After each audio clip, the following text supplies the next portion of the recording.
नमस्कार दोस्तों। कैसे हैं आप सभी लोग। मैं आशा करता हूं कि आप सभी लोग बेहद खुश और प्रसन्न होंगे।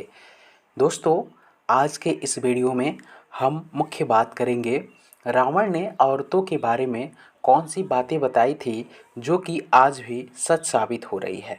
रावण एक महाज्ञानी और महापंडित था जिसे भूतकाल भविष्यकाल सबकी उसकी ज्ञान थी। भविष्य में क्या होने वाला है वो पहले ही उसको एहसास हो जाता था। लेकिन उसकी कुछ गलतियों के कारण वो अपनी जान गंवा बैठा और साथ ही साथ पूरे लंका का सर्वनाश हो गया। गलती थी कि उसने माता सीता का अपहरण किया और अपनी जिद पर अड़ा रहा। माता सीता को अपहरण कर कर लंका ले गया, लेकिन उसने उनके साथ कोई गलत व्यवहार नहीं किया और साथ ही साथ वो किसी की बात नहीं माना। अगर बात मान लेता तो उसका सर्वनाश नहीं होता और आज दुनिया में कुछ और होता।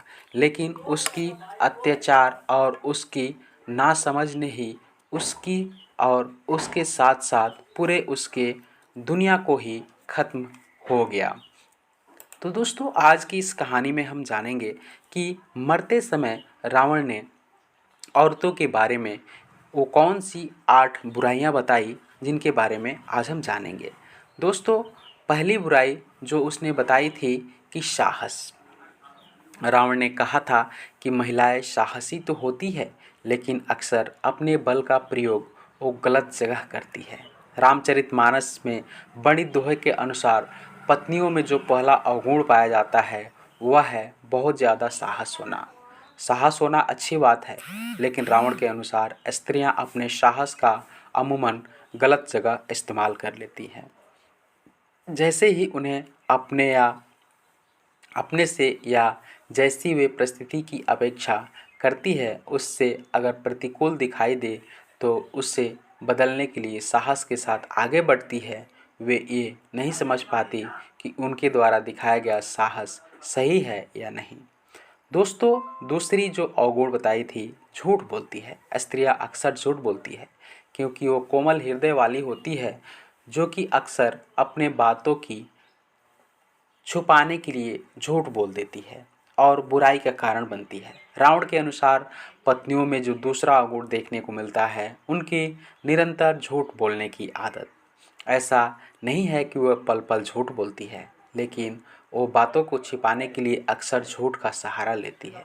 यह सत्य है, पुण्य है। रामायण काल में मंदोदरी ने भी रावण से कई झूठ बोले। कई बार उसने रावण से बातें छिपाई।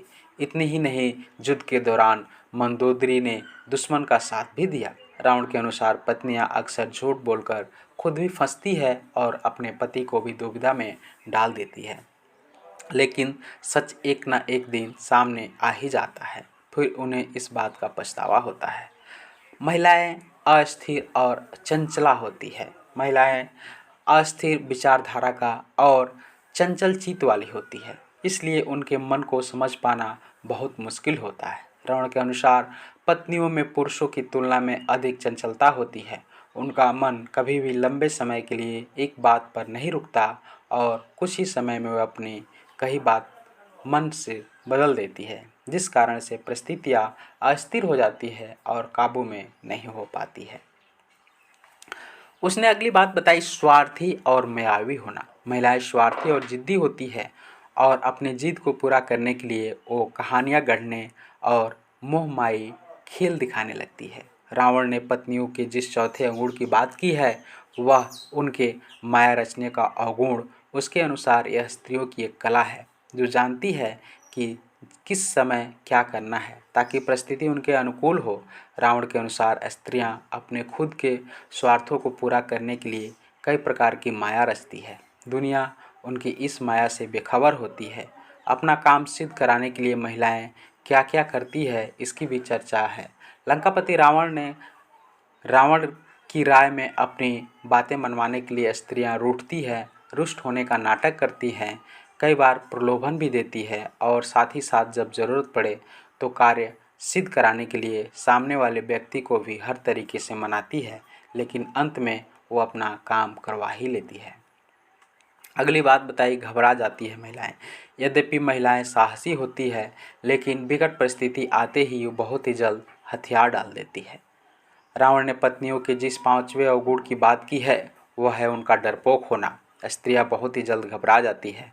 परिस्थिति में यदि वे अचानक बदलाव देख ले तो डर जाती है। आगे क्या होगा, मंदोदरी ने भी कुछ ऐसा ही बर्ताव किया था।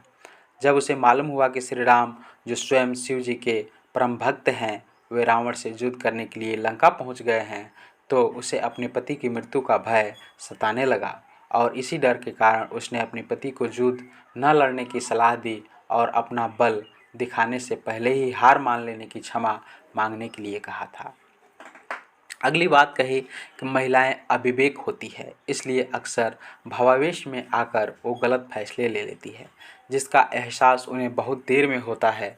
इसलिए रावण ने यह कहा कि भले ही ये स्त्रियां कितनी भी साहसी क्यों न हो, लेकिन उनके मन में एक भय जरूर होता है। यह भय उनके अजीबोगरीब कार्य करवाता है। इस भय के कारण उनकी बुद्धि भ्रष्ट हो जाती है। अविवेक, जी हाँ, रावण के अनुसार स्त्रियों का छठा अवगुण उनका अविवेक। स्त्रियां भले ही तेज दिमाग वाली हो, बुद्धिमान भी हो सकती है, लेकिन उनमें कई बार अविवेक जैसा अवगुण दिखता है, जिसके कारण वे बिना सोचे समझे निर्णय लेती है और बार बार समस्याओं में पड़ जाती है। अगली बात उसने बताई थी कि उन्होंने बताई थी कि दया नहीं दिखाती है। वैसे तो महिलाएं कोमल हृदय वाली होती है, लेकिन अगर कोई एक बार उनकी नज़र से उतर जाए तो उसे आसानी से माफ़ नहीं करती। रावण के अनुसार स्त्रियों का सातवां अवगुण निर्दयता। स्त्रियां दया जरूर करती हैं, लेकिन जिस बात पर उन्हें दया न आए वे कभी भी उस पर भविष्य में दया नहीं दिखाती। यह उनका हठ समझ लीजिए। अपवित्र, रावण के मुताबिक महिलाएं भले ही कपड़ों से, गहनों से खुद को सजाएं, लेकिन दिल से वो पवित्र नहीं होती है। वो साफ सफाई का ध्यान नहीं रखती। इस कारण रावण महिलाओं को अपवित्र कहा था। अपवित्रता, माफ़ कीजिएगा, आपको इस बात पर सच बुरा लगेगा, लेकिन रावण के अनुसार महिलाएं अपवित्र होती है। उनके मन की जो साफ सफाई का अभाव होता है। लेकिन आज समय बदल रहा है और समय के हिसाब से अब उनमें भी बदलाव हो रहा है। परिस्थितियों के हिसाब से आजकल की महिलाएं बहुत ज़्यादा बदल चुकी है, परंतु जब ये रावण ने कही थी ये बात उस समय की है और आज के समय में बहुत कुछ बदलाव हो रहा है। तो लेकिन कुछ कुछ इसमें बातें आज भी सच साबित होती है। रावण ने बताया था कि महिलाएं के अंदर, पेट के अंदर कोई भी बात नहीं पचती। अगर आप कोई बात उनसे बोल दो तो किसी न किसी से ज़रूर ही बता देती है।